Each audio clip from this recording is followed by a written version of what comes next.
American combat mission in Iraq has officially ended. That was the message tonight from President Barack Obama, who addressed the nation from the Oval Office just a short time ago.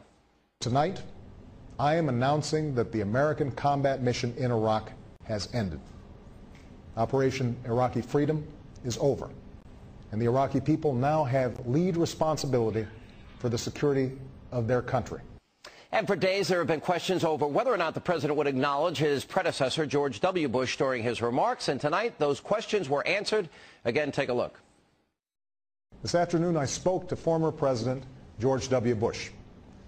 It's well known that he and I disagreed about the war from its outset. Yet no one can doubt President Bush's support for our troops or his love of country and commitment to our security. And joining me now with reaction to the president's address is the ranking member of the Senate Armed Services Committee, Arizona Senator John McCain. Senator, welcome back. Thank you, Sean. Thanks for having me back. So, you know, how ungracious of the president, as we just see here, you know, he said as the minimal things. Well, George Bush supports our troops. He loves our country. That's the best he could muster? Well, it shows a real lack of generosity of spirit. Look, what he should have said, I oppose the surge. I was wrong. I made a mistake. And George W. Bush deserves credit for doing something that was very, very unpopular at the time. Instead, he had to say it's well known that George Bush loves the troops. Really? Gee. And the fact is that then Senator Obama voted to cut off the funding. Not even Joe Biden, that wanted to divide Iraq into 3 different countries, voted against the funding for ongoing operations. He unalterably opposed the surge and used Hillary Clinton's vote for the war as a way to defeat her in the presidential primaries for the Democratic nomination. I mean, you just can't make it up. You know, I don't know what he was trying to do tonight. It seemed like in many ways he was trying to thread the needle, appeal to his left-wing base. I mean, the closest he came to saying we were victorious was the American people who served in Iraq completed every mission that they were given. They defeated a regime that had terrorized its people. Well, yeah, we toppled the regime a long time ago. How about we won the war? It was a success.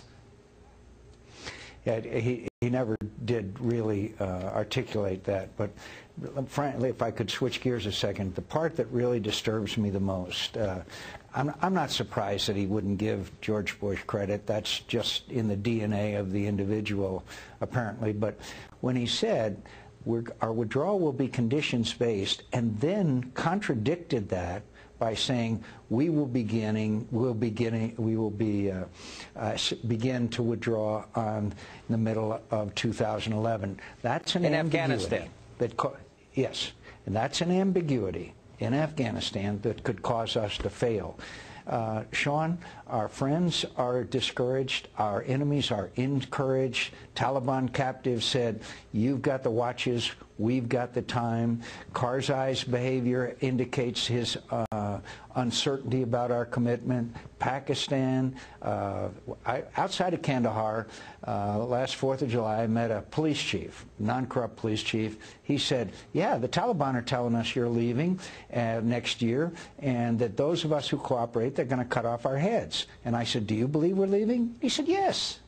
Yeah. And so the fact that we are telling these people there, our friends and our enemies, that we are leaving, and again, the president reinforced that ambiguity again tonight, puts young Americans in harm's way unnecessarily, because I don't believe we can succeed if we don't say that it's strictly conditions-based. And the president has to say that. I was watching Charles Krauthammer on with Bret Baier immediately after the speech, and he used the adjectives flat and odd. And I think in many ways he's right, because on substance, what the president said here tonight when it comes to Afghanistan, he's reiterating the 2011 deadline when he said, make no mistake, the transition will begin, and spoke against an open-ended war. When our enemies are doubting right now our staying power in Afghanistan, did Obama not give them reason to celebrate tonight? I think if not reason to celebrate, certainly a reason to be encouraged to hold out. And again, to people like Karzai and other people who have to remain in the region, and Pakistanis as well, the signal is you better start accommodating to American departure. And I appreciate what Secretary Gates has said. I even appreciate what Secretary Clinton has said. And General Petraeus is walking a very fine line, as you might have noticed. But it takes the President of the United States to say unequivocally that we're going to win and then we're going to withdraw, just like we were able to do in Iraq with the success of the surge, which he unalterably opposed and now seems to be taking credit for. And if he had his way, we wouldn't have had this today, but he couldn't even utter the words, "We were victorious," which if I was one of the brave men and women that served there, I think I would be a little offended tonight. But, Senator, good to see you. Thanks for being with us. Thank you.